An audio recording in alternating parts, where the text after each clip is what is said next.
Oh, you're on. Did King? Oh wait, weren't you already on the team? I can't remember. No, I wasn't before. Nerd said he invited me before, but he forgot, I guess. Oh, gotcha. Like he thought he did, but he didn't, I guess.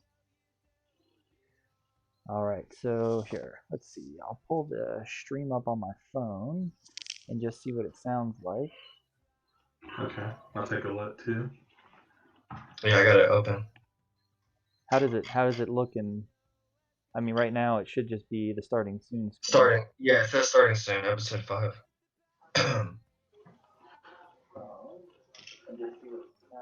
Yep, that's what I'm seeing. It sounds good too. It sounds good. Yeah, I could hear you. Everything sounded clear to me. Yeah, it sounds good. Okay, cool. One of the reasons I was curious how it sounded is because on my OBS it looks like you guys' voice is coming through both my desktop audio and my mic audio, and I don't understand why. But as long as it doesn't sound like there's an echo, I'm not going to worry too much about it. Gotcha. Yeah. All right, kind of filter through these different scenes just to see how they will look and sound. Yeah, there's a. Go ahead. I haven't used Google Hangout in so long. I know, dude. It's been forever. It's been forever for me too. I almost didn't even remember that it existed. Last time Go ahead. I was gonna say I almost didn't even remember that it existed. Oh, really? I haven't used it since I did a podcast like 4 years ago. I was doing a podcast with somebody else. Nice. All right, so my CPU is at 16.1%, so that's not bad.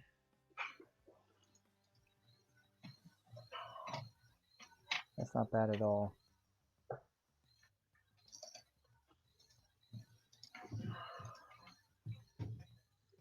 Okay. Cool. I'm gonna leave it on the starting soon screen for now. Okay. Maybe turn the music up a little bit if you guys are all right with that. All right. Since you can hear it. Yeah, that's fine. I'm gonna send out some messages on Discord. Okay. For now, I know my little experiment that I do with my channel works, but I know with the cast, I'm not sure we're ready to do what I've been doing yet. So. Uh-oh. All right. I'll go post it. Okay. I'll get that going. Do you have Twitter? I do not. I can pull it up on my phone. Okay. But yeah, man. Hey, Dick King, you're actually our first guest host, man. Oh, really? Yeah. We've been trying to figure out how to start it. It's pretty much just figured out to do it. Yeah. Let's see. Where'd it go?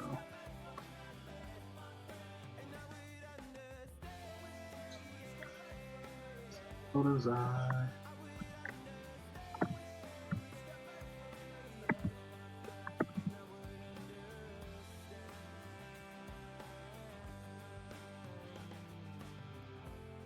Does it grab your Spinfoil hats, isn't it? Are we going Spinfoil today? Yeah.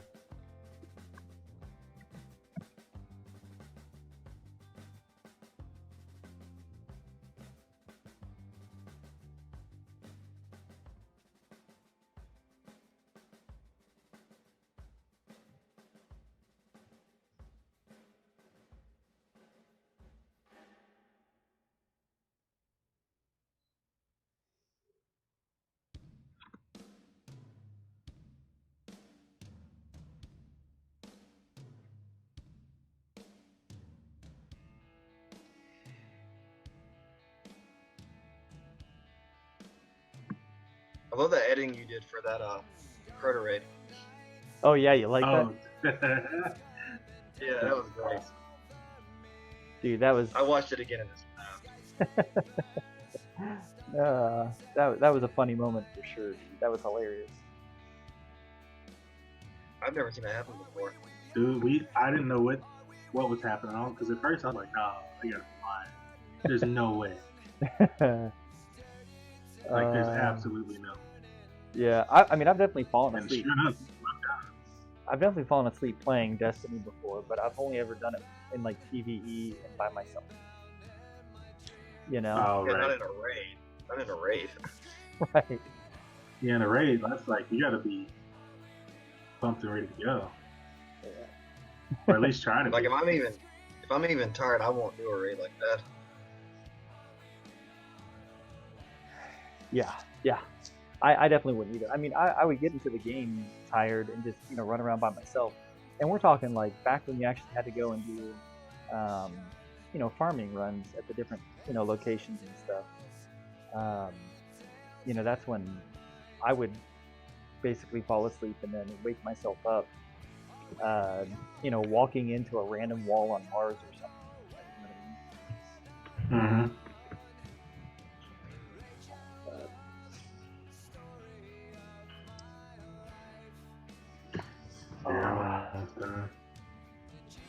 So Without those challenges, Crota. I went through Crota, did 3 Crota raids yesterday after I did Bog, and those Crota raids we went through them really quickly. without the challenges. Yeah, without the challenges, it was like insanely easy. I like going for them. Yeah, I hear Vault of Glass is not that simple. No, with the challenges, it's pretty easy if you have a strategy, but if you don't have a strategy, it's pretty hard. But if you have a strategy, okay. you can get through it. Yeah, like for the Templar, you want to use either want to use Titan bubbles or you want to use the shield from the relic that you get in Vault of Glass. Okay. And then for Atheon, you want to have numbers, so everybody has a number. Destroy. And then if everybody has a sleeper simulant, you can kill Atheon in 20. You can kill him for 20 seconds. Ooh, I do not have. That's one I have not gotten yet on Xbox. So Yeah. it looks like I'm gonna be exclusive to Xbox for a while because of what's going on with my laptop. So I don't know if I might have mentioned it there, King, but my the NIC went out on my laptop. Oh no, that sucks. And so I can get Wi-Fi, but you know, if I'm using Wi-Fi, I can't stream using FTL. I mean, I know it's possible to do it, but there are some people who when I was streaming this morning, they were like, "What's going on with your stream? Everything seems behind." And so since they're used to that, I want to keep trying to give them that. So I'm just going to be doing, Well, yeah. So I'm just going to be. You gonna stream from the Xbox? Yeah, I'm gonna have to, so I can at least keep the FTL going, and because that's what they're used to. Like everybody who frequents the stream. That.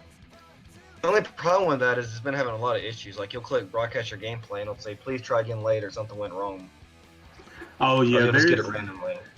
Oh yeah, they're having some other issues too, just from a scaling stance. Yeah. Just because I don't think they were expecting traffic, but I don't think they're expecting the amount of traffic they've been getting. It's been happening later in the day, from what I've noticed. Like if you do it early on, it doesn't happen. But if you do it like in the middle of the day, like right now, if you were going to do it, you would have problems. Yeah, I was just before I came into here, I was watching a guy's stream, and he was streaming from his Xbox, and it was, you know, instantaneous FTL connection and everything. I didn't realize they were doing that from the Xbox app. Yeah, they were having problems before. Well, it's been going on all day actually. Like there's been issues all day today actually. Like when it first came out, it had terrible audio lag. So I'm glad. Oh yeah. All right, guys, I'm gonna go ahead and say that we should probably work towards getting started. I know we don't have a whole lot in terms of viewers in here right now. Oh yeah, that's fine, man. Well, I just dropped a host. I see that. I dropped a host as well. I'll do that too. We'll turn the music down a little bit so that it's just nothing but background music. And hopefully we don't experience too much lag or anything. But anyway, how is everybody doing, man? So I'm doing good. Dead King, for Yeah. for anybody watching or listening, Dead King is a guest with us tonight. Normally, it's myself, Celtic Surfer, and Far From Idle, and Nerd Dad that do Vote As I every Wednesday starting at 9 p.m. Eastern, 8 p.m. Central. But Nerd Dad had to go and have an anniversary, right? So congrats. How dare he? So congrats to him, man, on another year of being married, and that gave us the opportunity to go ahead and pull in a guest so that we could talk about some Destiny and get into some crazy Spinfoil Hat Theory type stuff. But so between the three of us, you're the only one that's done VOTA so far, right, Dead King? Or have you done VOTA? Not VOTA, I'm sorry, VOG. VOG, yeah. I've done VOTA Glass. I've done it 3 times, and I'm pretty salty that I didn't get Fatebringer. I got everything else but Fatebringer. I got like 4 or 5 Vision of Confluences. I got 2 in one run. That's crazy. From each of the challenges. So, but, Dude, yeah. I'm looking forward to it. It's pretty fun. Yeah, it's a fun. It's the challenges are definitely fun. Okay. But before we get started, should we start we got to do our intro like we normally do. Yeah. Plus, we got to let Dead King introduce himself. Absolutely. I'm Dead King Gamer. You can find me on Dead King Gamer Beam, and I play Destiny. Boom. That's pretty much it. There you go. Nice. So, as we get that all started, this is Vote As I. This is cast number 5. It's been crazy. It's been 5 weeks since we've gotten this all started. We're trying Google Hangouts today as we get things going. We are Full Hats, and we're going to be talking about theory. We're going to be running through all the stuff that was revealed with the trailer, the Destiny 2 trailer. Yeah, lots of theory today. So, let's just dive right in. Awesome. So, do we want to start out with looking at the trailer, or do we want to? Which, I mean, I think that might be the best way to go ahead and start. Let's start with the trailer. Like I love watching the trailer. The tease first, right? Yeah, we're gonna do tease first. The teaser first, and then if you want, we can talk about that, and then we'll move into the main deal. So, give me a second here. Let me pull this up.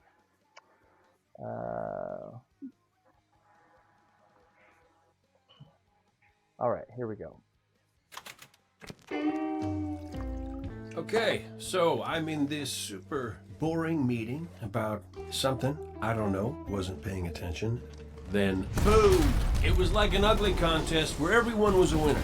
This one dude was all, raw, so I shot him, and then I shot this other one, shot a couple extra guys just to be safe. I did a lot of shooting, if I'm being totally honest. Then, they destroyed my favorite store. Second favorite. There's that spicy ramen shop. I'm getting sidetracked. Look, long story short, I get busy. And I'm thinking, I've got this. You know? When you're in that, you go, I got this. But man, I so did not have it. Guess you have to be there.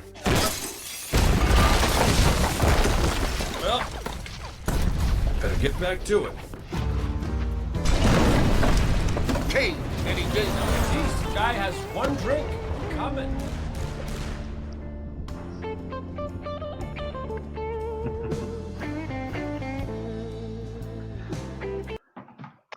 All right. That was awesome. So, it doesn't get old. No, it doesn't, dude. Let me ask something. Did you guys end up pre-ordering Destiny 2 and getting the figure? Yes. Yep. Yeah, I got mine right here. I'm still in the box. I was about to say, you already got, oh, see, I ordered mine online. I didn't realize they gave you the thing right then and there. Yeah. You pre-order GameStop and you get it, but they only have limited supplies, so they're probably already gone. I did pre-order mine online, but I went and asked GameStop really nicely, and they gave me one. Oh, okay. They were like, "You can have one." I was like, "Are you sure?" Because I ordered it online. They're like, "Yeah, take it." I guess at the GameStop I went to, they had a ton of them left, and I think a lot of people were leaving because they couldn't get the collector's edition. Like the collector's edition sold out really fast, but they had more of the thing left, so they're like, fine, you can take one. It's like, all right, Interesting. cool. Very interesting. Yeah, because one of the things I know a lot of people have already been putting in their beta codes and all that stuff, right? I got mine on my receipt. I didn't get a I beta haven't- code. I didn't either. You ordered online, Maybe you right? should. Maybe you can go to GameStop and they can put on your receipt right here. I get you a receipt and maybe put a code on the receipt, and then you could redeem it. It's possible. I mean, maybe I just need to give them a call and ask them what they recommend I do, and what works best for them. But I mean, I'm not overly worried Same. about it. I did the pre-order, so I have every bit of confidence that the code will get here. But yeah, I just thought it was. I think they're going to email it more than likely, is my guess. Well, that's what I was thinking. But then I started seeing people, pop up on Twitter and chat and everything talking about how, I've already entered for the beta. I'm like, wait a minute, like you entered for the beta? Like, what do you mean? What do you mean here? But like I said, I'm really not worried about it because I know that, different ways of buying things will have different results.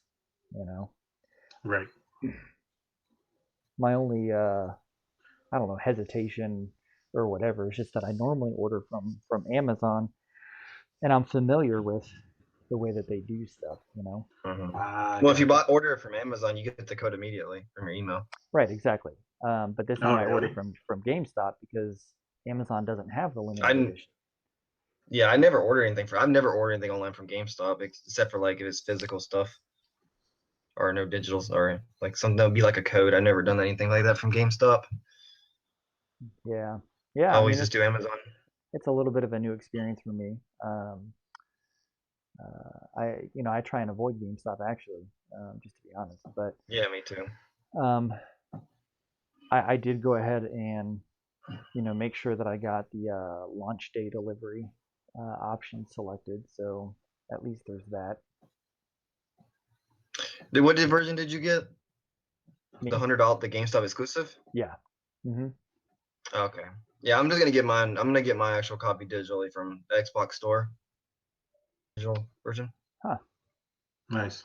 Yeah. So I can just start it at midnight and start playing. Very cool. I don't know. There's a part of me that's kind of hoping that I can take some paid time off, apply for some leave, if you will, around launch time. But more than likely, I won't do that. I mean, if it launches on September 8th, which is a Friday. Yeah, Friday. Just because the weekends, with the exception of Friday night, the weekends aren't really a good time for me to game, because I got my family and stuff like that. So I'll probably wait until the following week. And if I've got enough time saved up, then I don't need my time for anything else, then I might just take 3-4 days and just play Destiny 2 and stream all day while my kids are at school or something. That would be awesome. Yeah, I got you there. All right, so yeah, that's my only concern. But what was that? What? Oh, I said that was my only concern with buying the physical one. It's just that I know I probably won't get to play it right at midnight, which is.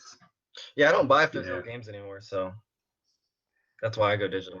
So I can't do it, man. When I bought my Xbox One, it was the Halo 5 Special Edition, Limited Edition Xbox. Oh, nice. With the the 1 terabyte hard drive or whatever, and it came with the digital version of Halo 5. And I was super stoked about that. I had like a live stream thing set up where I was going to do a midnight launch stream and all that. And I went to I did the pre-install and everything, and like a couple of hours maybe before midnight, they sent out a message saying that the packet that they had sent out for the pre-installation that you were supposed to download onto your Xbox was like corrupted or Mhm. something, and so like everybody's gonna have to Oh. reinstall it. And I didn't end up starting to play until like 3 o'clock in the morning because it just took like Man. hours for this thing to like re-download and reinstall. It was bad. Ever since then, I've been a little salty about digital download. Well, that same thing happened with Forza Horizon 2, 3 years ago, I believe, Yeah. where you would I had it downloaded, I bought it a week before it came out, and the game wouldn't load, and I deleted it. I had to delete it, and you had to reinstall the whole game, and I didn't play it until 4 o'clock in the morning.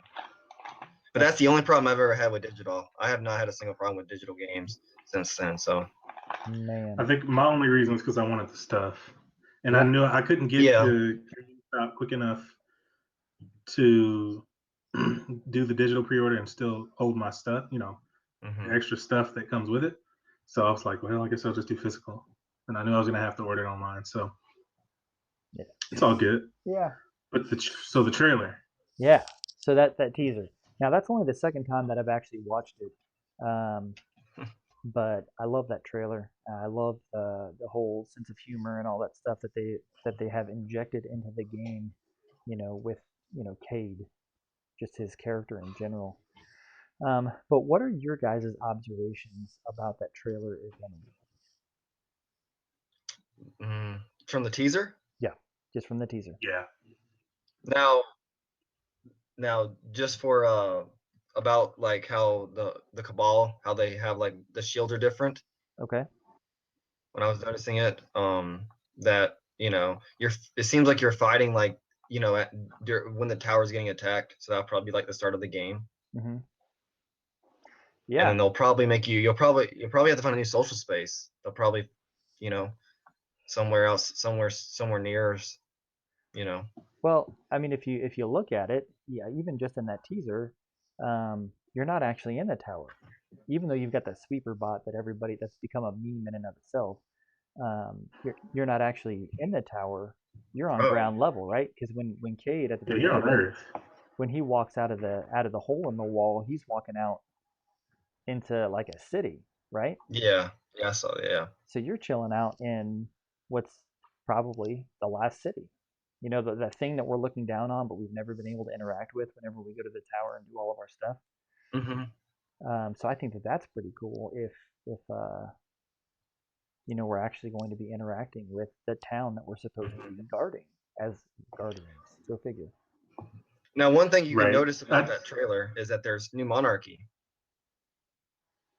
About that teaser trailer, there's new monarchy as Cade is getting like the building gets half destroyed or the wall gets destroyed. There's new monarchy soldiers. I didn't notice So that. that was interesting to see. Yeah. What were you gonna say there? Well, so wasn't that new monarchy on the hey Cylon, how you doing? Wasn't that new monarchy? So I know I'm skipping ahead here, but on the some of the cover art that we've seen, I think on the Titan, that looks like new monarchy gear. Possibly. Maybe I hadn't noticed what you're talking about, Dead King, but something that I thought that I appreciated. So I'm a big fan of jazz and blues and all that stuff, and I really like the fact that there was jazz and it was really blues. There's blues playing in the background, and it felt almost reflective and in Cade's sense. So Cade was talking about all this stuff that he was doing with the Cabal, but also going further back in whatever his past was, talking about the ramen shop that he used to love and all this other stuff. So I don't know. I'm hoping for, at least from that, I got the idea that there's gonna be some timeline jumping, where we'll get some backstory maybe on Cade, on Zavala, and on Ikora, and maybe how all that links up to what leads to this, and also the time traveler. Yeah. You mean the stranger? Yeah, the stranger. Yeah, I would always call it the time traveler, but the stranger. Okay. So, and what all is that going to represent? Because I've chatted with you, Clark, and then Nerd Dad as well. Okay, so how are the stranger and Cade connected, or if they are they even connected at all? But I feel like there's some sort of connection. Yeah. I think that's definitely possible. I would be interested to dig a little bit deeper into the grimoire to see if we could find any actual, solid connection between those two. I think that would be interesting to see. Yeah. Yeah. So for me, there was really, as far as my observations of the teaser trailer, there were really, two observations, and one I already mentioned was the fact that it's on ground level and you're not in the tower, and two, it was the Cabal. And I'll get Yeah. into we'll get into why that was significant. I think a little bit later on, after we've watched the full trailer. I love that trailer too. Because It's I think such an it'll. awesome Dude, I watched it about 5 times. I love it so much. What's up, Devil? How Hey, you doing? Devil, Man? how you doing? But all What right, Devil? do we want to go ahead and show the full trailer then? Please do. Are we The thing ready is for awesome. that? Hey, appreciate that Yeah, follow, dude. Devil. Thanks for the follow, man. All right, let's pull up this trailer. Hold on, I gotta get to it. Okay, here we go. Times may be dark, but we are Earth's greatest hope. Look around you. A gathering of noble guardians new and old. Okay, listen up. You're a bunch of dirty misfits, but you're all that's left, so you'll have to do. Our home was attacked. I was there and fought against the endless onslaught. They kept coming, so I kept firing. Not gonna lie, I was magnificent. Despite the sacrifice of many brave guardians, we lost everything. The tower, the city, our home. So, everything is gone. Your stuff, my stuff, most importantly, my stuff. Today we know our enemy. His name is Gary! Or That's nice. Bill. Glenn? Is it? I don't know. It's something with a G! Gaul. I know you look to me in times of peril, but this is not my battle alone. Which means if I don't see you out there, I'll kill you myself. It is time to avenge this injustice, for that is the duty of all guardians. Worst case scenario, you die. But who knows? Maybe you won't. So I ask you, who will stand with me? Yeah! Really, guys? That was inspiring. Also, there will be a ton of loot! Yeah, right? That's what I thought. Get loot. That's all we want. That's really all. We want to get through the story and find all this cool stuff, but Pre-order Best loot in the we also need to early know app. if the loot is really cool. All right, dude, that thing is funny. All right, let's see. Going back through that in my mind, chronologically through the trailer, what do we notice? First of all, the Traveler, right? Like, the Traveler looks completely FUBAR, right? Yeah. And I mean, if you actually look at the image of it, it looks like it's a glowing red from destruction from within, almost as if it's, like they've penetrated and it's actually dying or dead. Yeah. I think the Cabal are. I was gonna say maybe they're gonna crash the ship in like they do with the Dreadnought, something of that scale, just to because I'm assuming that they're gonna catch everybody off guard when this happens. But I would think warrior race, like they're gonna come in hard, fast, and completely just out of the blue in your face. Well, and they've already proven. Yeah, without you expecting it.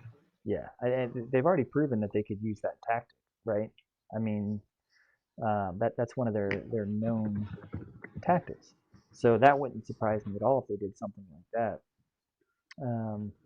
It wouldn't surprise me if, in the course of their observations of the Guardians, which I found some interesting information through the grimoire, like I went to Ishtar Commander and I started reading about the Cabal in the grimoire there, and it was intriguing to me about how long the Cabal have actually been observing Guardians and making note of the fact that, for instance, the ghosts are the key to a seemingly infinite life, right? Yep.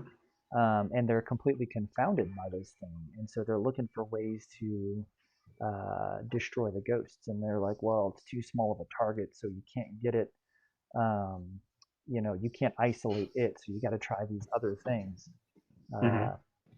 So anyway, I wouldn't be too surprised if they've developed, some new kind of a weapon or something along those lines.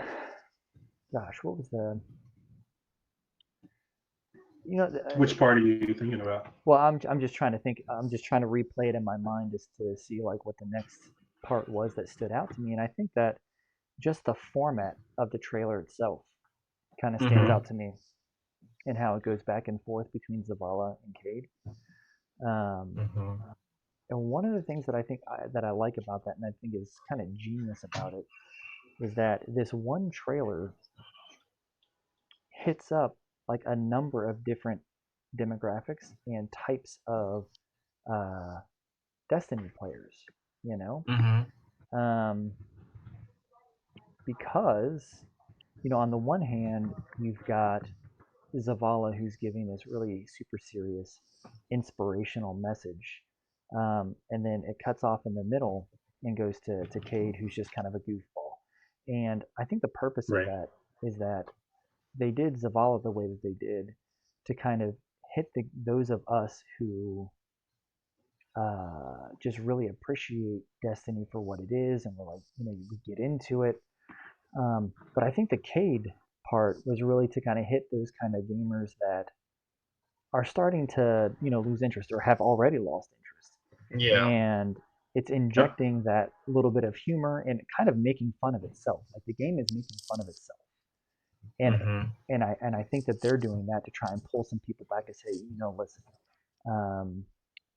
we've heard a lot of the complaints, and let's just have fun with it.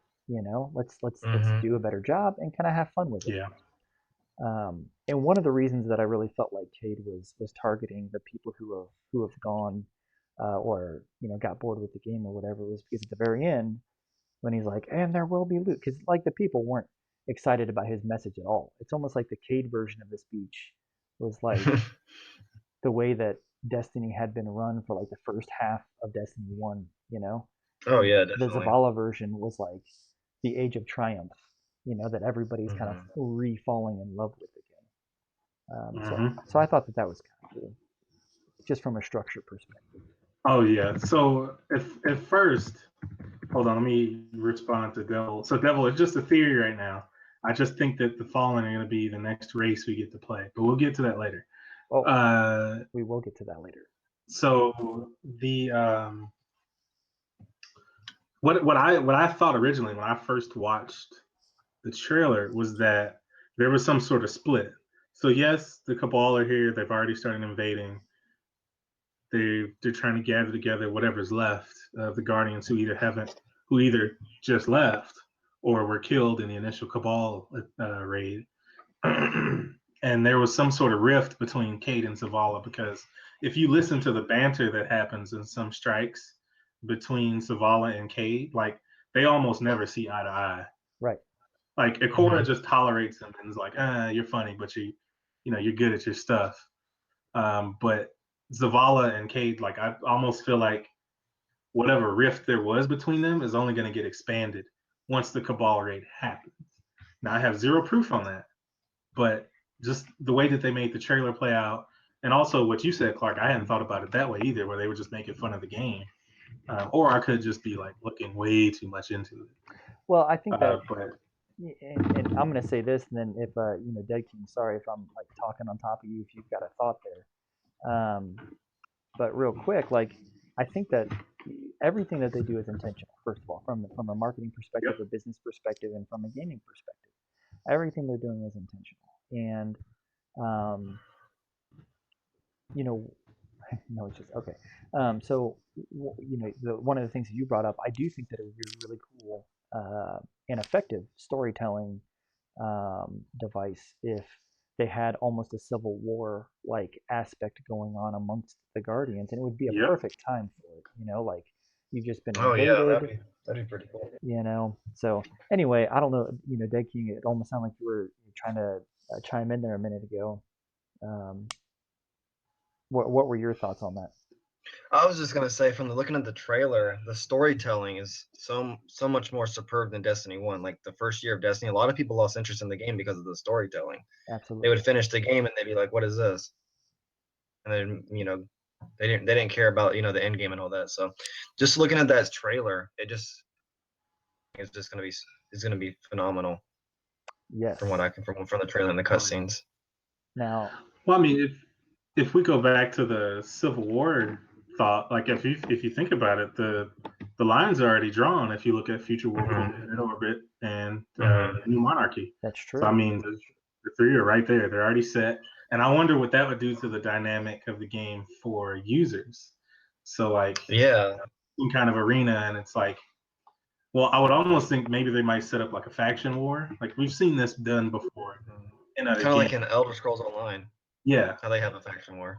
And like that, something like that could actually be fun. All right, pick your alliance. Who are you aligned with? And whatever PvP matches and trials and everything else you win for the faction war, and then they have some like, I don't know, quarterly event where it's just like this giant all-out battle between the three alliances. That just seems like it'd be a fun event in general. Like, you know what? Like, I vaguely remember Guild Wars 2 doing something like that. Is that what you said a minute ago? Nice. And to be honest with you, for a game like Destiny, I don't think I would, from a storytelling perspective and from a lore perspective, I don't think that I would appreciate that very much. Not that it wouldn't be or couldn't be a fun gaming dynamic just in and of itself. But me personally, I want to see, even if there is a civil war, I want to see some sort of conflict resolution to that. And if they had a game mode where it was like faction wars, then to me it would almost feed into an idea that there was no resolution for it. I follow you. Well, so okay, in the information about the game itself, they reference Hawthorne, right?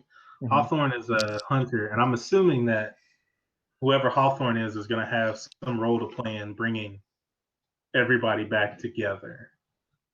So, like, is Hawthorne that person that's going to stop whatever civil war there is? And do we get to play as Hawthorne, or is Hawthorne somebody we help out throughout the game as we progress through the story? All right, now Devil said that it was banned from the tower, though, and on a different planet, or so he heard.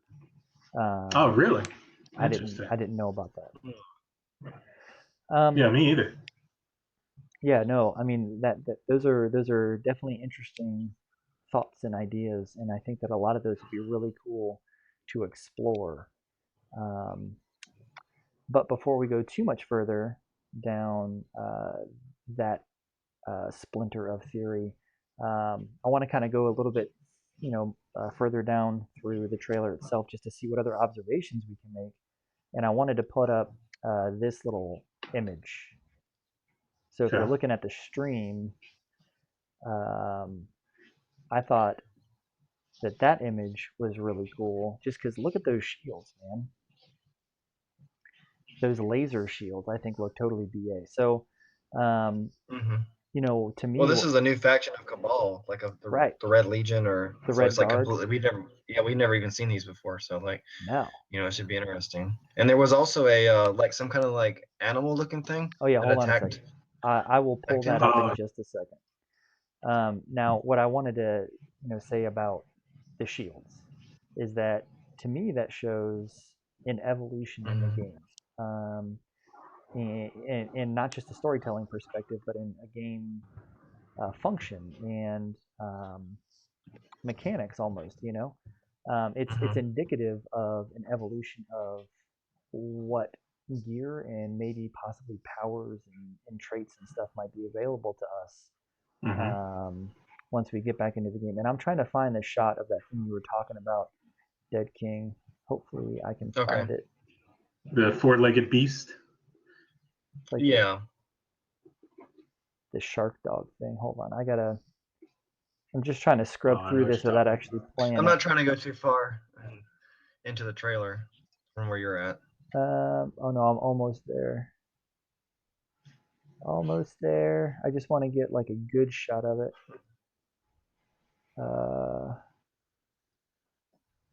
Nope. All right, this is going to be the best I can get. So let me pull this up. Look at that thing. What in the world do we think that thing's going to be? Dangerous. Dangerous.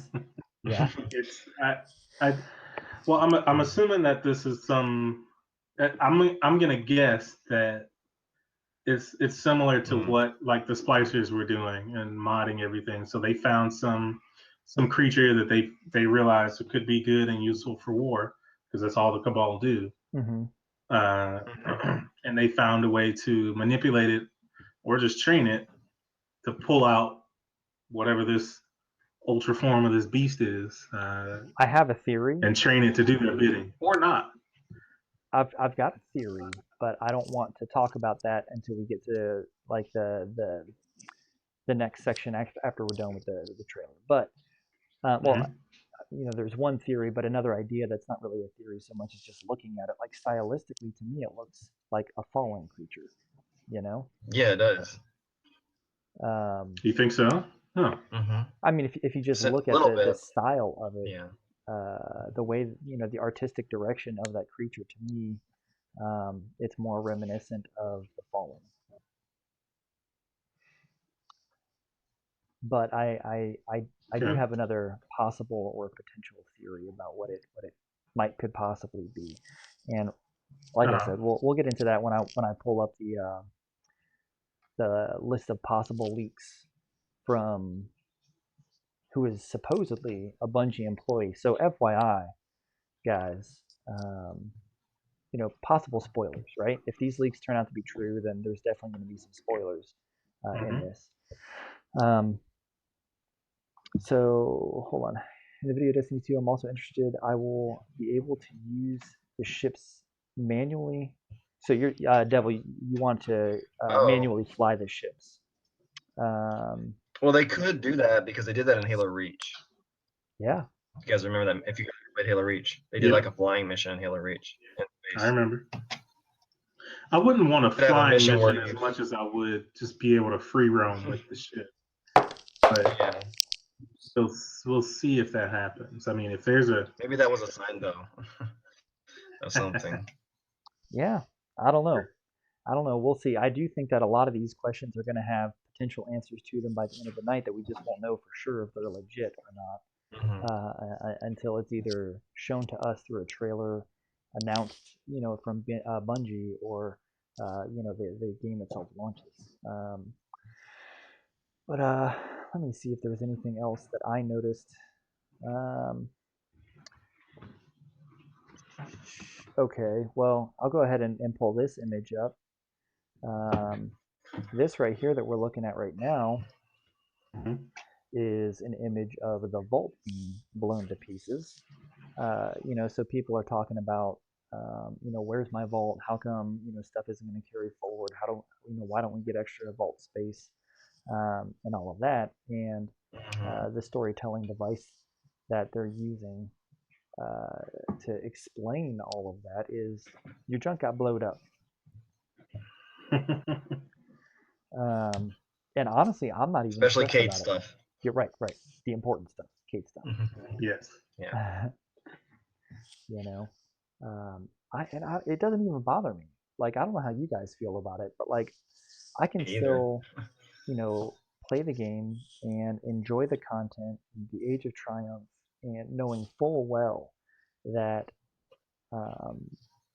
my stuff isn't going to move forward, and more than likely my characters will be nothing more than memories for me. A memory. And yeah, it'll be a memory. Yeah. Exactly. And I'm totally because there probably will be there'll probably be a whole new character engine, like facial hair. Maybe they'll have facial hair this time. Oh, if I'm gonna get to make a bearded guardian, I'm totally doing it. So excited. Yeah, so like I would be happy just making a whole new guardian. I would, you know. Well, yeah, they said it. All that, really. They said it before they even released any of the teasers of the trailers and stuff. Is that like this is meant to be a fresh start. Now they haven't explained what's Mhm. going to happen to your guardian yet, but No. No last I mean, words. I'm excited. There's going to be new weapons. There's going to be The whole ground will be back. right. Maybe Maybe it'll be a first word. the first word. Yeah. Now, see, that's an interesting thought, though, right? Like the weapons that they have in the game, they all have, you know, the history of the weapon. The weapons have a history, right? And the history of the Mhm. weapon is tied into the grimoire and tied into the story and into the lore. So I Right. suspect that in some form or fashion, the weapons are going to somehow be integrated into Destiny 2, whether it's like the next evolution of the Well- weapons we already know and love. Go ahead. If you see the trailer, the Cade's gun is the if I can think of the gun, Ace of Ace of Spades, Spades, Right. yeah. the exotic hand cannon. Yes. So you know, Yeah. Which I think is really cool. I actually just read the Ace of Spades Grimoire card earlier today, Hmm. which you know is just funny. I mean, very Cade-esque in terms of tone and all that, but Mhm. the way that he was bantering with the gunsmith about it. But yeah, I think that that's pretty cool. So let's see here. What's another one? Oh, here we go. Let's pull up this guy. Boom. Which one is that? Like, So this is I'm waiting for the stream to pop on the stream. yeah, I know. It's definitely that lag going on. But what we're looking at here is Gaul, you mean Gary? Gary. Or Gary. Gil. Right. Something that begins with a G. Oh yeah, okay. So Devil made Yeah. a good observation there. Mhm. Notice that there were no ghosts near any guardians. Now, I think that this ties into two different things. You know, one of the things that I wanted to get into in a minute or so, but two, um, what we were talking about at the beginning of the analysis of this trailer was the Traveler and how it's all on fire, right? I think it'll be interesting to find out what's going on. Are the ghosts just not included in the trailer because there was no real smooth way to integrate them or no reason to integrate them? Or are they not there intentionally and specifically because something has happened to your connection to them and to the Traveler? Which I suspect it's the latter. Mhm. Yeah. So yeah, I don't know. Like I would think that just from thinking about as we were going through the trailer and thinking about the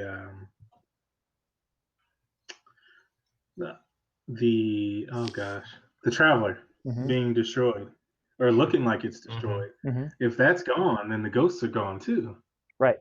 Because that's where the ghosts get their light. They get it from the Traveler. So if the Traveler is destroyed, or if the Traveler's on its last leg, I would think that the Traveler is going to call the ghost back and be like, "Come help fix me" or whatever. And the Guardians are just going to have to figure it out on their own. But does that mean that at the same time the Guardians are going to lose? Well, I'm assuming since we're starting it's going to be a new game, and I'm assuming there's going to be new powers and all that. But I'm assuming that those old power sets won't be there anymore either. Right. Mhm. Like, Yep. Now hold on a second. Let's see. Now, if I read to you, let's say a Grimoire card, Ghost Fragment Cabal 3. mm-hmm. It says this card basically informs us that the Cabal have recognized that the ghosts recognize the ghost as the means by which guardians revive, and you know the art of war and all this other stuff. Any warrior who wishes to win a war needs to understand their opponent, and that would inform them on how to defeat their opponent, right? But then with now I didn't type out any of these quotes, but hold on.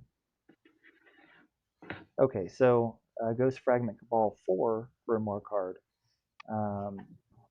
This card basically foreshadows the possibility of the Cabal separating the Guardians from their ghosts, because it talks about how the Hive have possibly come up with a theoretical weapon that might be able to do it, because the ghost is too small to target. Like you can't just go target the ghost. And so they were talking about basically capturing the Hive or spying on the Hive to try and figure out what they know. So the Grimoire cards that are already there and that have been there since at least the Taken King have actually been setting up and foreshadowing the Destiny 2 plot, I think. But Devil says there's also been a rumor in Destiny 1, the Traveler is evil. What's the real question behind that? Or the real answer behind that? And I don't know that that was a rumor so much as a fan theory, because I think I saw the video that was talking about that, and I thought that that was a super interesting theory. But I've read. Yeah, go into that. Mhm. I was watching an interview with this is before Taken King came out. This was GameSpot, I believe. Okay. They were doing 101 questions with Luke Smith. Now Luke Smith is the nobody knows who Luke Smith is. He's the game director. Well, he's the director at Bungie. Okay. He helped with the Halo games, and then he moved up and moved up. He made Vault of Glass, and then he was director over Taken King, and now he's director. Now he changed his Twitter. Now it says director for Destiny 2. Okay. So he did a questions, and one of the questions was, is the Traveler evil? And he didn't say a yes or no answer. Interesting. Yeah. And there could be any number of reasons for that. I mean, one, he could just be playing on, people's hype and speculation, because the more speculation there is about a thing, the more people are attracted to it. But I think I saw somebody talking about how one of the Grimoire cards was talking about balance between the light and the dark. There is a section or a sect of Guardians, I guess, who, maybe not Guardians, but there's a sect of people who actually believe that the Guardians are bad, because the Guardians, our whole goal is to, vanquish the darkness. And this sect believes that the darkness is necessary for life, because balance is necessary for life. Just, like the whole concept of yin and yang. Right. And I think the theory behind that card was that we've got the Traveler that represents light, but then there's also another Traveler or entity that would represent darkness. Could it be argued that that was the Taken King? It could be. It certainly could be. And if so, because we've already taken him out, he's gone. He was vanquished. The Rise of Iron was just the Fallen getting greedy, trying to find another desperate way to stop us, but it wasn't necessarily the darkness. The darkness. It was just they were building something that came from the planet that they manipulated. And I would even say that the Cabal, I would not consider them a darkness type of antagonist either. But even if orcs could have been considered the darkness, I mean, in nature, there's always going to be something that fills the vacuum, right? Like when a power vacuum is created, something will fill it. So, in defeating orcs, maybe we just made room for something bigger and badder and worse. Maybe the new darkness is Rasputin. Oh, yeah, it could be. The thing about that is there's a DLC. One of the expansion packs is Rasputin. There's a symbol. Well, wait, but the other one is Osiris. Like, what if it's Osiris? Because Osiris is they're pretty much a cult, right? They're this way far out there version of the Guardians, essentially. I wonder, what though. If? Go ahead. Oh, I was gonna say, what if somebody from Wrinkle Cabals? Thank you for that follow, man. How are you doing? Osiris is already out there, but what if somebody that follows the whole Osiris theory and cult and all that stuff, like takes what Osiris, the cult itself, believes and turns that into something way crazy and outlandish and out there. I don't know. I have But not what were you been saying? I have not been following the Osiris lore like a lot of people have, but pretty much everybody I talk to tells me that Osiris is the truth. Like that he's not as crazy as everybody has made him out to be. So I'm wondering if maybe what if the Osiris DLC, first of all, I think is going to take place on Mercury because that's where Osiris yeah. went to start Yep. his cult. They'll Um, probably turn the lighthouse into a social space, an actual social space. very possibly. But I wonder if the story that goes along with the Osiris DLC is more along the lines of us following following Osiris, finding him, finding his followers, but coming to realize that maybe he wasn't so crazy after all. That'd be good. Mm-hmm. That'd be really good. Now it says when you're Devil said when you're first starting Destiny 1, it tells the story of the traveler traveling 2 planets, give weather and patterns supposed to get. I'm not 100% sure what that last part meant, but I do remember the intro cinematic talking about how, as the traveler was going through the cosmos,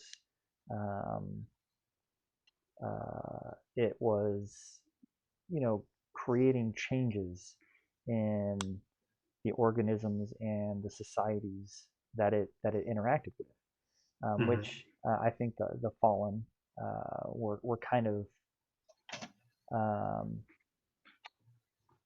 Devil heard that there was a new social space on Mars. Okay, I mean I could definitely see that being a thing.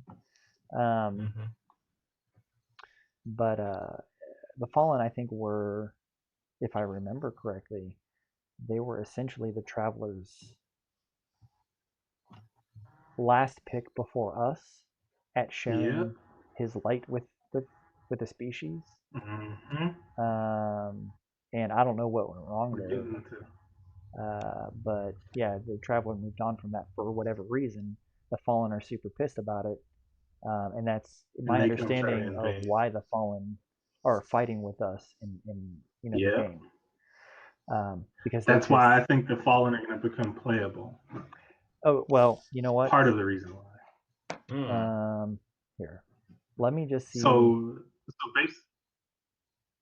Oh, why are you looking? So based on what you just said, Clark. Yeah. Part of the reason that I think. So now it won't be all of the Fallen, because so remember there's different houses, and with all of them. I think that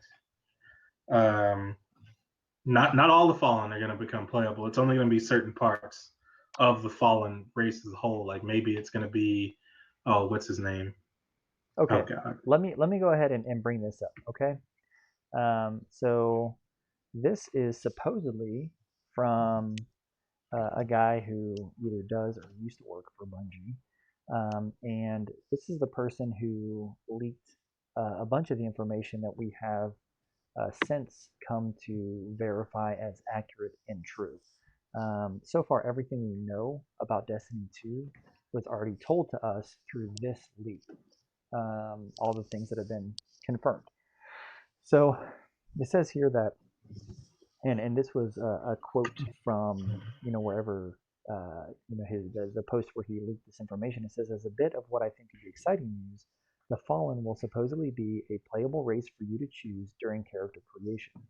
Due to the events of the House of Wolves expansion in Destiny 1, the Fallen houses that remain made peace with humans and banded together to be called something along the lines of the Elixir.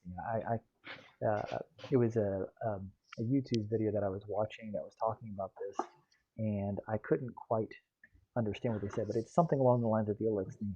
So that is, I don't want to say confirmed, of course not, but that's one of the things that has been leaked as certainly possible. It looks like we're going to possibly have a 4th species to choose from during character creation. And it makes sense. Like if you look at Varix on the Reef, and the relationship between the Awoken and certain fallen houses, it already makes sense that the fallen would be, domesticated, if you will. Yeah. Well, that's good. That kind of confirms Well, maybe. some things for me. So let's see. Well, all right. Do we want to start kind of going through these leaks a little bit and talking about those? Yeah, let's go through them. Let's dig in. All right. So I'll pull this up so everybody can see it again. So the first one here, Destiny 2's main antagonist will be the Cabal, right? So this was one of the first bits of information that this guy leaked. We now know that that is 100% true.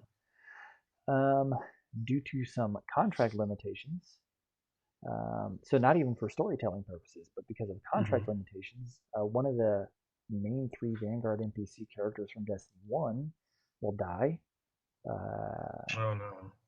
And the person who wrote this said the most likely candidate, due to, again, contract limitations, the most likely candidate was Zavala. Devil just brought up something interesting. He said the return. Don't forget about the return of the Queen. Okay, refresh my memory about that. Let's talk about So that. the Queen. Remember? Okay, so they were going to try and attack the Dreadnought. No, yeah, Orcs is Orcs and the Dreadnought and everything, and they had assumed that she died. Right. Yeah. Okay. In that attack, but there was never really anything to confirm it. Yeah. That she really did die. That she just injured badly, and they ended up saving her and coming to get her, and she's just been recovering all this time, or what? I completely threw that out there, but I know you were skip back on Zavala. No. Yeah, no, that's a really interesting theory. I mean, as anybody who watches movie or TVs know, that if the death of a person or a thing hasn't been confirmed, like, chances are they're not actually dead, right? Yep. So that is a really interesting thing that I think could be really cool, that I never even thought about before. So as long as her brother doesn't come back, he was annoying. Crota? No. Her brother. Oh, oh yeah, that guy was a dick. But whatever. Look like he's pretty much dead though from watching that cutscene. Yeah, he should be gone, maybe. Hopefully. All right, so Zavala will possibly die. Something that a lot of people are curious about. And this is stuff that we've already talked about a little bit, that we already know. But your Destiny 1 character will supposedly, actually we hadn't talked about this yet. Your Destiny 1 character will supposedly be missing in action after being sent on a mission to another planet. The character you're going to be playing in Destiny 2 will be new to you, and he or she will be following in your Destiny 1 character's footsteps, sort of, in terms of, becoming a guardian and becoming legend. And as a side note, it was also revealed that Destiny 2 is going to take place approximately 20 years after the events of Destiny 1. So,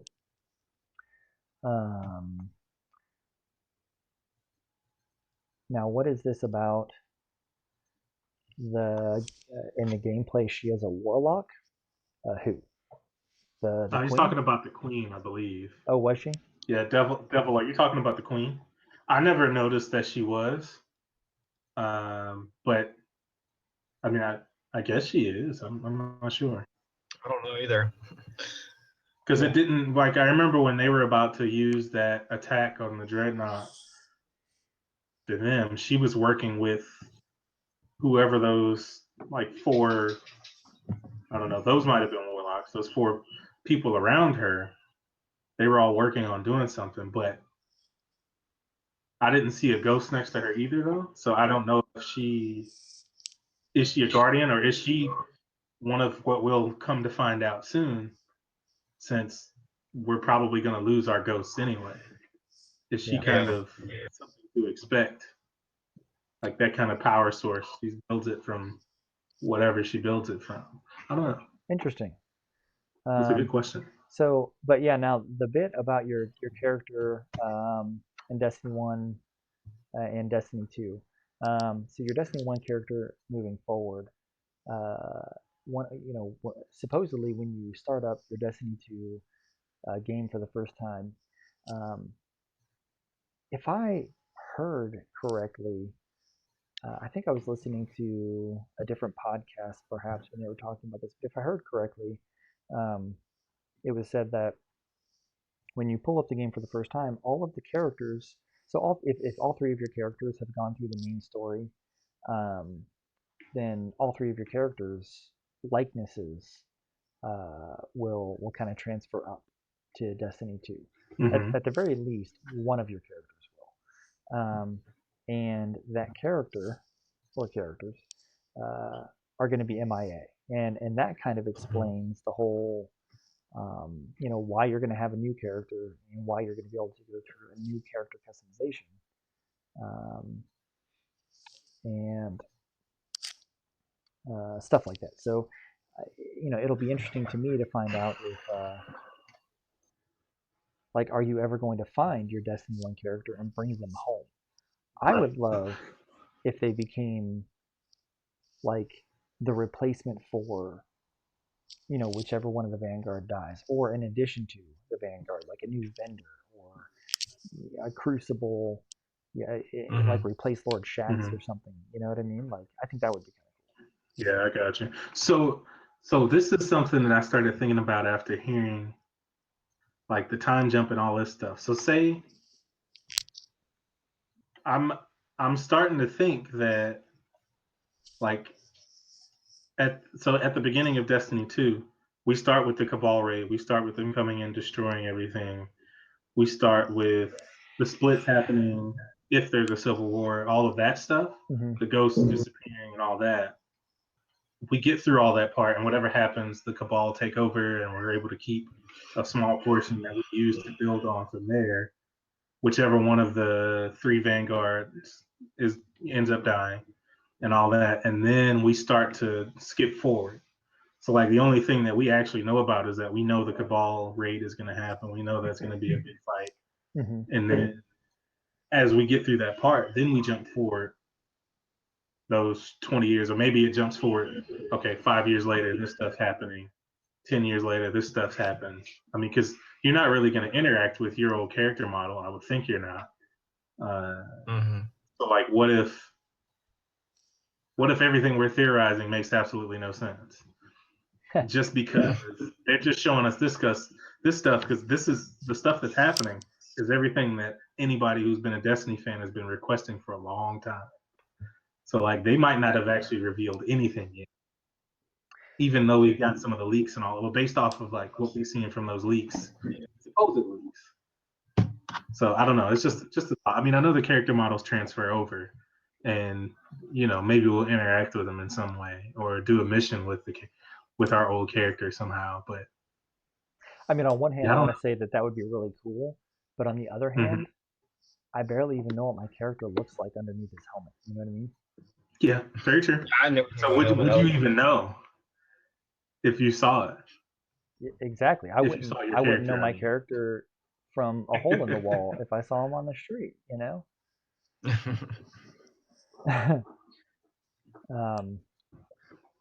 All right, let's see. Just another Spinfoil Hat Theory. All right. Well, here's another possible thing. This is something I know that Nerd Dad has talked about, where the other species and races come from. According to the source, the Vex are supposedly actually humans from far into the future that have somehow evolved past our fleshy vessels and have become the machines we have come to know, love, and hate in Destiny 1. So, and apparently the Vex that we are fighting against are actually a rogue faction of Vex that are intent on quote-unquote protecting the timeline from humans achieving an endless golden age. I don't even really know what all that means. Yeah, me either. I have no idea. And that, I mean, that would make sense. I mean, if there's a faction of the Vex that are actually like you know, evil and out for you. So Okay, so since I don't we've know. got Spinfoil Hat Theories going on here, what if we get to know a little bit more about the stranger, who we already know is what's up? Oh no, my wife was showing me something. Oh, okay, who we already know I'm listening. is a time traveler, right? Um, so what if the stranger brings us to the future, where we get to make an alliance with the friendly Vex, and that friendly Hmm. Vex provides Ah. a new faction and or some new like in the same way that Varix brought us the Prison of Elders. Maybe there's going to be a new um, God, what's the word I'm looking for? A new activity based on the Vex. All right, so Devil Oh, said, did gotcha. you know that Exo Hunter for the faction used to be human? Exo Hunter for the faction. Which Are you faction? are you talking about Cade, or are you talking about? I don't remember there being a hunter in one of the factions. I could be wrong. I mean, not a hunter, an exo. No, because Dead Orbit is an Awoken. Yeah. Future War Monarchy's Cult human. is human, and New Monarchy is human, right? Yeah. Future War Cult is Exo. Is she Oh, an Future Exo? Warcraft is exo, is it? That's right. Mm-hmm. Okay. Huh. Is that who you're talking about, Devil? That might have I been who don't he think was talking I don't about. think he's a hunter. Here, I don't know. I gotta turn the stream off on my phone because I've only got 20% data power left.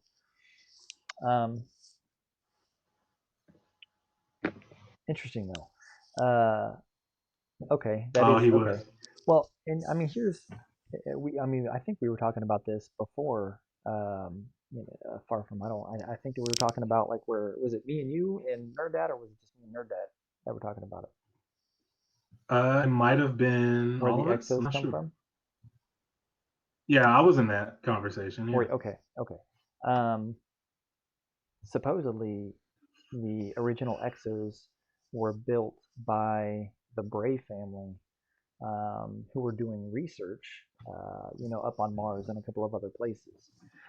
And in order to be able to extend their lives, and again, this is all supposedly, it's all theoretical based on people's understandings of the Grimoire cards. But um, the Hunter Vanguard, he was talking about Cade. But the Bray family supposedly figured out how to transfer their consciousness from their bodies to an exo body, so that they could basically just continue their research indefinitely. Hmm. Um, you know. Yeah, I remember that. I was there for that conversation. Okay. Yeah. Which is, and what did they call it? It was like the stone tomb or something like that. The deep. Uh, yeah. I'm trying to remember. That sounds familiar though. Oh darn it! Hold on. I'd have to dig through our chat. But that it's something along those lines, or dead stone, or Yeah, I don't dead know. tomb, something along those lines. I don't I remember, think it was but like the, that sounds yeah, it's something, familiar. but it almost sounded like some, almost like an exo's religion, where it was Uh like huh. their version of heaven or hell, and either they got to go to, some of them got to go to, whatever he called it, like go through the gates, and some of them had to go down to like the deep tomb or whatever it was called, deep stone or whatever, and they had to fight through a bunch of enemies to get down there. And I think that it would be really interesting if, maybe the Rasputin. Hold on, I just the because one of the DLCs has got the Rasputin logo on it. Destiny 2 Yeah. expansion pack. I'm gonna see if I can get an image of it. Images. Wow, nobody's taken a screenshot of it. That's There should be a expansion pass picture. Is that what you're talking about? Yeah, you know what? It's Yeah, because that's I good. typed Devil in just said that. Destiny. What's that? Oh, Devil's saying the story behind him is in the book that you get in the collector's edition. Oh, was that the Taken King Collector's Edition? Because I remember that there was a Taken King Collector's Edition, and I thought I Yeah, there saw was. somebody saying that there was a journal that was included in that. Yep, there was a journal. Okay, Oh. interesting. Very, very interesting. Let's see. I can minimize that. Okay, so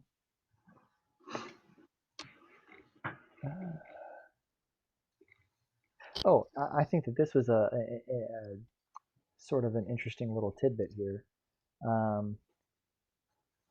So far, the only bit of information that we've heard about character customization for the new game is that you'll be able to supposedly choose between a male or a female ghost archetype. Oh, really? Yeah. Okay. So I thought that that was pretty neat. So like you could theoretically create, a male character with a female ghost or vice versa, just to give a little variety to your gameplay. I wonder if the different archetypes have different audio. If they've got different scripts, or if it was just two different people that were doing the same script, kind of like Mass Effect. I would hope it's more varied than that, but we'll see. Depends on the budget. Right. All right. Which so, I'm sure it's large enough to be able to do that. I mean, at this point, yeah, it's got to be. All right. Yeah, Devil, if you can find the video on YouTube, then go ahead and whisper that to VOTA. And I'll see if I can't pull it up. And depending on how long it is, maybe we'll watch it.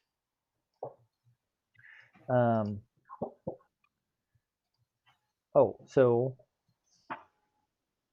yeah, because of the lag. You're gonna have to whisper it. Yeah, whisper it. Whisper it to me.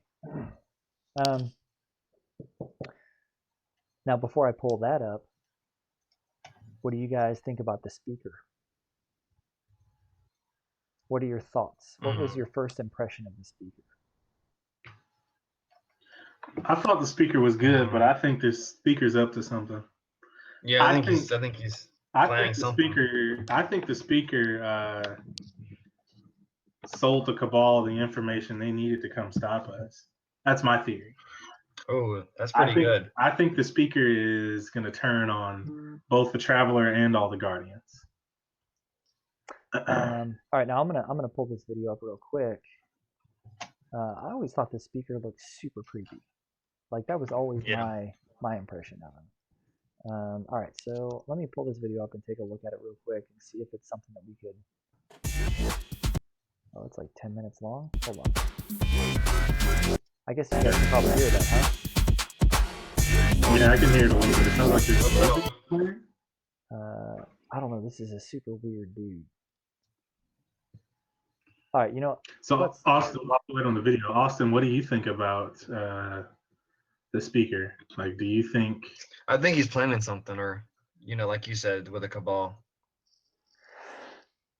Like it seems like, well, one, because he's one of the only people that we honestly haven't talked about, and just as I'm listening to everything that what you've been saying, Clark, and what you've been saying, Austin, like it feels like it's gonna be like this huge betrayal, because how are the Cabal gonna get that close to the Traveler to be able to destroy it? I'm assuming in a very quick and sudden fashion. Can't trust people who keep to themselves. So like somebody had to be on the inside that gave the Cabal, all right, here's when you need to come, here's what you need to do. How to get us off guard. All right, well, check this out. According to the leaker, which obviously we don't know if it's true or not, but according to this Bungie leaker, the speaker was actually supposed to be one of the villains in Destiny 2. Really? But again, because of contract issues with the voice actor, Bungie's just going to kill him off at like a pre-Destiny 2 launch update to Destiny 1, Really? supposedly. So we're gonna get a final end game thing that leads us into Destiny 2. It, I guess That'd we be were right cool. about that one. If assuming that these If leaks hold are up. true. right, Yeah. and so far they have been. But here, Mhm. let's go check out this YouTube video real quick, and we'll watch a couple of minutes of it. And if it's intriguing and whatnot, then we'll keep watching it. But let's see what this guy's got to say. Oops. What's up, players? Thanks for checking out this video. In this one, I'm going to be talking about the legend himself, Cade Mother-uckin' 6. The reason why is because he's a hot topic right now, and he's going to be in Destiny 2.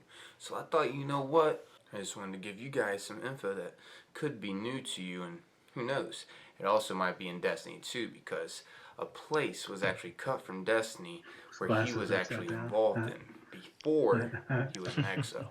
Anyways, before I get into this video, I just wanted to quickly announce that I am giving away a Nintendo Switch, as you guys just heard. Oh goodness! In the box.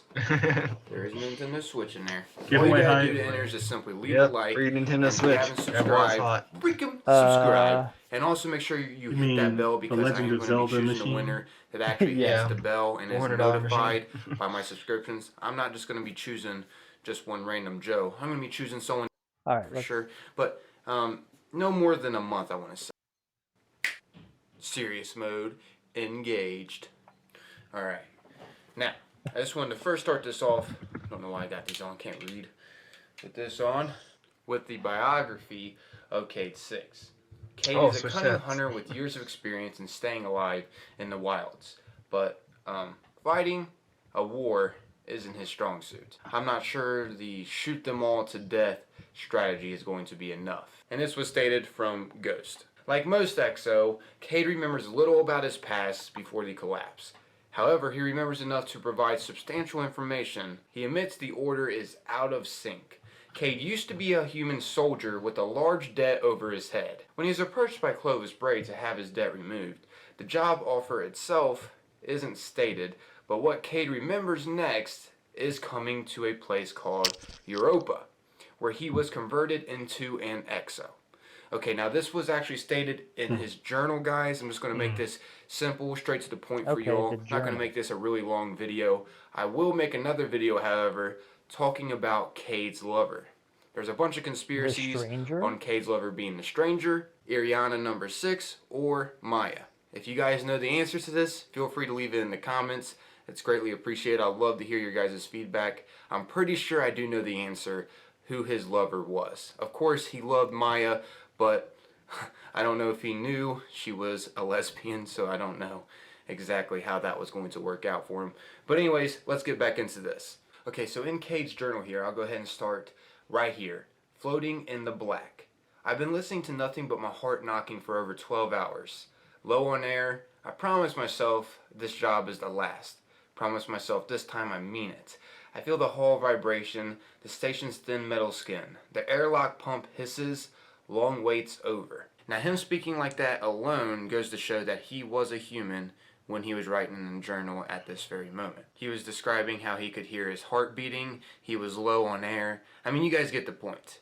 Of course he was a human at this time. But there's even more proof coming up. Anyways, time to go work. I'll spare you the gory details. Afterwards, fuming Clovis Bray sends me a bill for the hull damage. My fault, the target put a blast wall between us. My fault. Things went wrong and we had to let our rifles do the talking. I tear the packet open, tattered pieces of the envelope drip to the floor. Surprise, it's not just a bill, there's a job offer tucked in. Seems old Bray's been looking for someone like me, willing to forgive my debt, and not just for the orbital station. All of it. Suddenly I ain't so mad anymore. Now, this is where he describes the place that he went before he actually turned into an EXO and got rebooted. Here it goes, guys. This was actually cut content from Destiny. It's pretty interesting. More than likely this will be in Destiny 2. Anyways, Saturn? No, someplace else. Someplace colder. This moon has been almost completely converted. A sarcophagus of ice and iron. Stone towers rung around with glaciers. Rooted deep within a heart of snow. I came here, flesh and bone. Gave everything to the ice started over, rebooted. As you guys just heard me say, reading directly from Cade's journal, he came there, flesh and bone. Now that's pretty freaking crazy, and I have a huge feeling that this will be in Destiny 2. Let me go ahead and read this place out loud to you guys The in the Wikipedia. Destinypedia. Okay, as you guys can see here, Europa is one of the moons in orbit of the planet Jupiter. The planet's outer layer is made up mostly of ice, and once supported a thriving human colony, which was lost during the collapse. Now abandoned cities, buried in ice, are all that remain. One of the legends of the Nine states that they originate from either Europa, a moon of Jupiter, or Titan, a moon of Saturn. Brother Vance claimed that Osiris... All right, guys. I don't want to go too far into that, just because it's a 10, 11-minute long video. It's really interesting, But Rob. That's definitely- definitely something to go check out later.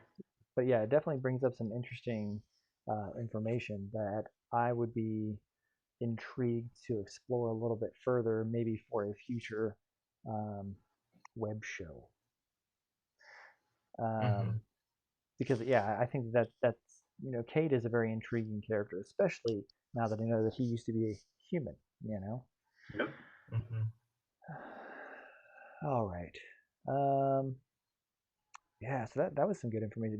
Thanks for that input, Devil. Right? GG Devil. Devil Yep, good job. 636. All right, so we know about the Fallen that are probably going to be a playable character, playable race.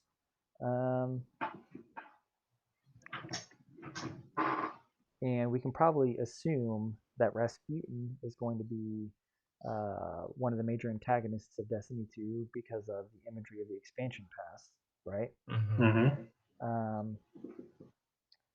According to this video, though, that I watched, according to the leaked information from Bungie, Rasputin is going to be to Destiny 2 what the Taken were for Destiny 1. So once they said that, I started thinking, what if there's going to be some like Guardian on Guardian infighting, and like maybe some of the Exos get taken over by Rasputin's Warmind? Oh man, you're man. right. That would, that makes sense. Actually. Interesting. That makes a lot of sense. And if you actually look at the Grimoire card for that Deep Tombstone thing in the Exo lore, it actually talks about the Exos fighting people that they knew, or fighting other entities, other Exos of people that they knew, and how they were like, fighting to the death and all this other stuff. So I certainly think that in the Grimoire, the precedent is there. But from what we know about Rasputin, right? I mean, he's an AI, and I mean, he technically, theoretically, has access to all of the interconnected digital weaponry on Earth, if not in the whole solar system. And I say in the whole solar system because when I was looking up information about the Cabal earlier, one of the cards was talking about how the Cabal and the Vex were going at it on Mars. And there was a ghost nearby that was just kind of observing the whole interaction, the whole fight, and bullets and everything flying every which way. This ghost was actually looking for somebody to resurrect as a guardian. But anyway, out of nowhere, like the sky just opened up, and they said it was like a light, like the dawning, just a terrible dawning, and then all of a sudden, just death basically rained from the sky. And in this Grimoire card, it actually used the word a Warmind of some sort. I forget the exact quote, but it used the word Warmind, and I'm like, I wonder if Rasputin could actually reach Mars. Interesting. So, I mean, he could take over an Exo and then just send the Exo to go rain death. I mean, or multiple Exos. But the way that they described it was like orbital attack, like satellite orbital attack of some sort. Gotcha. You know, I don't know. It's crazy to think about. But I don't know. Like, there's a little bit about the mechanics of the game.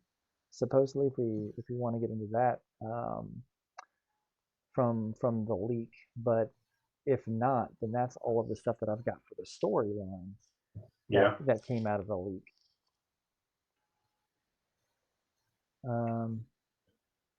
Now, did you get the leak from the GameStop about the DLCs about how like it's one's gonna be in the fall and then one's gonna be in the spring? I saw that.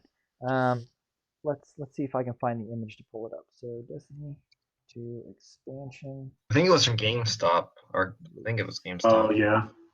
Yeah, here I've got an That's image. funny though. Let me see if how well this pulls up if I do that. No. Oh, I know why. Okay, that's kind of hard to see to line up. It's not letting me line it up very well, but basically this document right here from Bungie, it just exactly like you said, Dead King, is that the first expansion is going to be in the winter of this year, and the second expansion is going to be in the spring of 2018. So, and I mean, there were some more details in there about what to expect, but a lot of it is stuff that we've already talked about or that we already know in terms of what's going to transfer from Destiny 1 to Destiny 2 and a lot of that stuff, like the vault space and weapons and all that stuff that we have already discussed. But yeah, I think the important bit of information was the release schedule.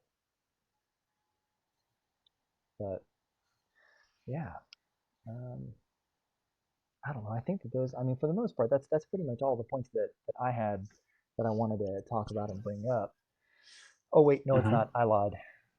I forgot. There's a couple more things that I actually totally forgot about, and just Really, looking at this document again. Devil just said he'd be surprised if Cade 6 is the one who defeated the Dark Hunter. Was the Dark Hunter the one who?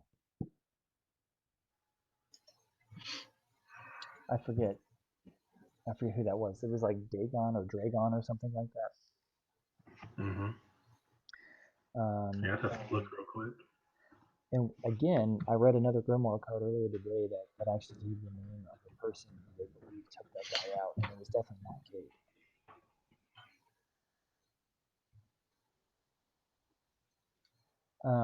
But while you're looking for that, one of the other couple of things that I wanted to bring up. Yeah, okay. So yeah, the Dark Hunter is the one who made Thorn and was corrupted by Thorn and went around killing a bunch of people, I think. Uh-oh. We have potential for severe thunderstorms over here where I'm at. I just got a weather warning.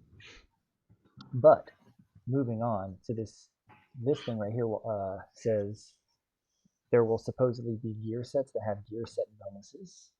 Oh, that's copying something like Division or Diablo. That's pretty cool. Yep. And speaking of Diablo, they supposedly said that light will be handled similarly to Paragon levels, like Diablo 3. So when you hit max level, you can still level up through like kind of a way of XP. That's what it sounds like. That's how Paragon works. Right. Like exactly. How you can level up. Like I think Paragon's like infinite or something. Diablo used to be 100, but they made it like incredibly high. Interesting. So. Oh, really? It's been a while since I played a lot of Diablo, so it was a good game. It was a good game. I've never played Diablo. You never played it? It's when you never played it. It's a pretty good game if you like loot. I do enjoy loot. You kill a boss and there's all this loot on the ground. Yeah. It can be a lot of fun for sure. Huh. It's pretty grindy too. They just I know this is going on Destiny, but they just introduced in Seasons on console that was on PC. So. Oh, for Diablo 3. Yeah, which is like a leaderboard thing. It's pretty cool. Interesting. But anyway, let's go back on Destiny, not the Diablo. Back on topic. There will supposedly be a class-specific pet slot for each character type. Nice. Titans will unicorn. have a lynx-like pet. Hunters will have a reptilian pet, and warlocks will have some sort of flying alien-like pet. Now here's one thing that I wanted to bring up, because if this is true, I'm going to be less than pleased about it. Okay, but here we go. It says the developers of Bungie apparently liked what they saw with the Division when the Division was released, because they're going to be implementing some changes that sound very much like the Division. There will supposedly be a dark zone-like PvP area. Oh God, no. No. I liked it a little bit, but it got just too repetitive. And weapons will supposedly have purchasable modifiers instead of attribute trees, which I could get used to that. I don't really like the idea of that initially, but that's something that I could probably get used to. Now, what is Devil saying over here? He says, so many stories in Destiny that need answers. Yeah, dude, absolutely. 100%. Which is one of the things that I love about it. There's so many things to bring up and talk about. And for me, I think one of the purposes of tonight's webcast is to basically introduce a lot of these ideas. And maybe, if time permits, one of the things that I think would be cool for us to do is to pick one of these topics and do like a little bit of a deep dive. Try and pull together some cutscenes from the game. Try and pull together the grimoire cards themselves, and actually bring up the cards, and kind of discuss some of these topics. I think that would be, at least as much as with as much information as is available. Now, a question I have, since pre-orders went up for Destiny 2, they finally revealed that the game is official, like it's 100% coming to PC. I just wonder what you guys think about it coming to a whole new platform. I've never had Destiny, I think especially being on PC, I don't really. Oh, go ahead, man. I was going to say I don't really have any negative thoughts about it. I mean, I think that Destiny is a really cool game. That we have a really cool community, and I think that as long as we can continue to foster that same type of community, I think it's great. I mean, Destiny, PC players have been wanting something like this for a while. The only potential negative side effect I see as a possibility is that a lot of the folks who currently play it on Xbox will start playing it on PC, since Windows 10 and all that other. Well, the thing that I was thinking is Xbox has to play anywhere, and they can make it a Windows 10 game, and you could have crossplay between Xbox One and 10 PC. Just for the PvE content, not the PvP, but the PvE content, like raid strikes, like they do in Gears of War 4. If you guys ever play Gears of War 4, you can play it with a person on PC. You can play the campaign, you can play the horde mode, you can even play multiplayer, but it's like against bots. Interesting. Okay, I wasn't aware of that, but that makes because as long as it's not PvP, then I don't see there being any kind of a problem combining the PC platform with console platform. And I've always been a huge fan of the idea of cross-platform play, like even between PS4 and Xbox. Like if I like the aesthetic of the PS4 more than the Xbox, or vice versa, I shouldn't have to pick a product that I don't like just to play with my friends. Just to play with your friends, I follow you there. Like I think it coming to PC is a good thing. It's going to open up an entirely new market, and maybe we'll finally start to see some true comp for Destiny and Destiny 2. Because I don't know if I mean with COD was able to take off, and it's never been on PC from a stance, and so was Halo. So it was like, well, what was well, there were some things truly holding Destiny back from a competitive stand, like actual Oh yeah, with matchmaking the random loot and all that stuff. But I feel like there's an opportunity there to really start building a competitive scene, not just on PC because PC is there now and there's that many more players playing on PC, but because like they can finally address some of those issues and get a true comp started. I mean, there's a lot of people who have, like the sweat sleeves and all that stuff, because all the rules are pretty much already existing. Like people already have stuff set up, and they could just borrow from a comp stance. I don't know. Some people are looking at the negative at it, and Mm-hmm. like how like hackers are gonna mess up the game and all this stuff. Well, if Bungie gets like a really good, I think they have like Battle Eye or something on PC that prevents hacking Mm-hmm. on games. So maybe if they, yeah. as long as Bungie has something good against all that, And I think they will. they They'd be can crazy fine. not to. Yeah, Like I especially think games like there's that. going to be people hacking. There's going to be Yeah, people who are going to try and hack that game they're gonna regardless. try to Like do it, they're going to try and mod it. I'm try to give actually themselves the best gear. right. I'm looking forward to seeing what creative stuff people do once they figure out how to break it, because somebody's going to break into that game and figure out how to mod it. Like Now, that, I kind of want to see, what but about not mods necessarily. like texture mods and all that? Do you think that Uh-huh. someone might be trying to do that with the game, or Yeah. Yeah, I don't know. It'll definitely be interesting to see. Like I'm looking forward to it. The hackers and stuff, and like I've got all the in-game content now, so let me go try and destroy everybody. We'll see. I'm 'Cause, excited for a whole bunch of new people to play the game. That too. So like there's going to be a lot of people who play on console who have already said like they're switching to PC and they're only going to do PC. Right. Once this drops, which I expected. I expected there to be some folks who were going to just drop off console completely, because this was the only game that was really keeping them like on console. They were like, as soon as this comes to PC, that's where I'm going. Like, now, will the game be? You think the game will be locked at a certain frame rate on PC? I don't know.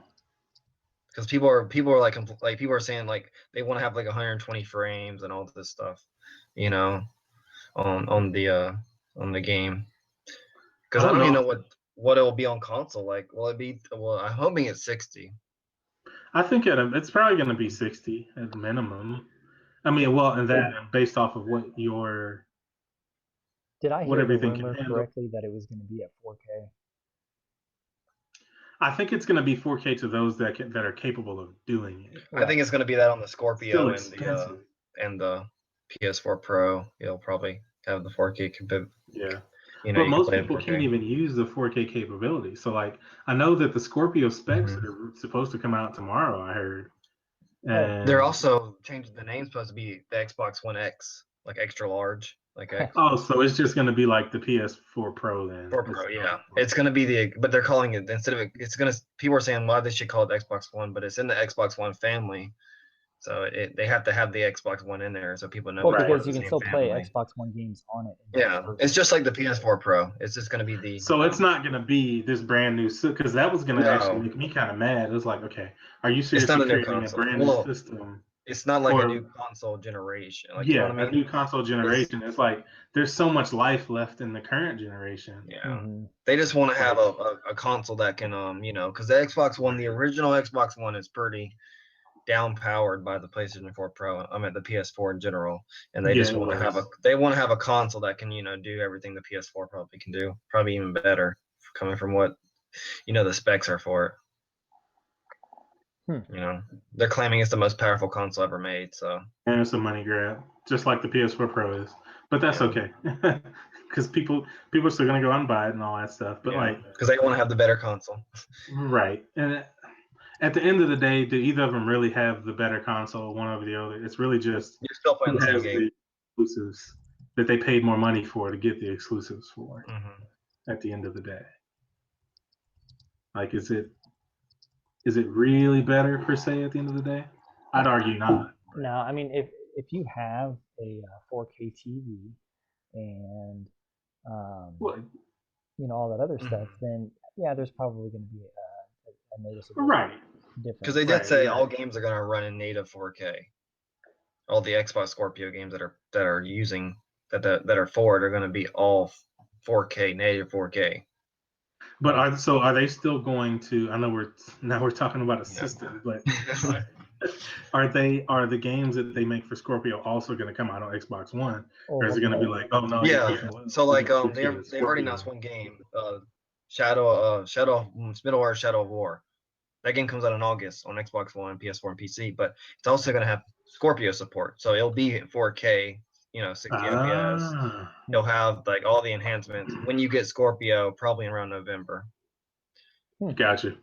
Yeah, you just pop the disc in there or just download it off the store when you bought it, and the same way as PS4 Pro. All right. Well, listen, guys. With all of that, do we have anything else that we want to add to, our theories about Destiny 2 or anything like that before we get off and hop into the game? Um, Go ahead, Austin. We'll let you go. I was gonna say something, but never mind. Just go ahead. Oh, you sure? Yeah, go ahead. I'm gonna think about what I said again. Kind of forgot it. Okay. So with me, I don't have much other than this new idea that I'm going to probably start exploring, that the speaker is actually the one that's going to bring the cabal here. So like I'm going to probably start looking around and trying to find clues as to how this could possibly happen, because I doubt it's going to be something that's going to be blatant within the Grimoire, but like that theory really intrigues me, like the fact that it's really the speaker that's behind all this, and like everybody's really just kind of, oh, the speaker's here to help, and it's really like the speaker's going to do the ultimate betrayal. And like, what is that going to do to the traveler and to the ghost? Like, is this going to completely ruin the ghost based off of the speaker's actions that like forces the ghost into hiding somehow? Or does the sudden attack just literally destroy and obliterate everything, and the concept of a ghost is just completely gone? Yeah, I don't know. It's a doubt because your character can't die. So technically, your character won't die in the game. One of the You got to things make them that die. I think would be kind of cool is if the Guardians evolved beyond the ghosts. So let's say the Cabal just completely, irrevocably killed the Traveler's Light and ghosts and all of that stuff, but somehow the Guardians found a way to tap into the light from within themselves.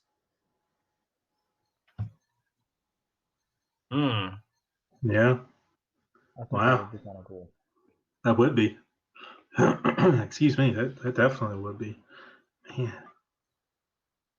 But I can't wait. I know, like all these questions, I'm hoping that at least some of them get answered. With the way that they did Destiny 1, it's like nothing but questions and questions and questions. Yep. Well, there's a gameplay stream on the May 18th, Right. and then some of those questions might be answered. I doubt That's it. true. I doubt that they're going to go into Yeah. the lore for Destiny 2. Oh yeah, definitely. I know that. Yeah, but you might be able to point some things out. They might not say. Maybe or show. Devil. Yeah. Yeah. Because Bija tweeted out the roadmap for Destiny 2. I didn't know if you saw that or not. I didn't. No. Yeah, he tweeted out the roadmap. That's how it's supposed to be. The story was revealed with the trailer. Then comes the beta. Oh. Then comes the May 18th, and then the beta in the summer. And I'm assuming the beta is going to be on PS4 first, and it will come the day of E3. Like they'll have the conference, Sony's conference, and then right after they end their gameplay, one guy from Bungie will come out. Beta's available now. Go download it.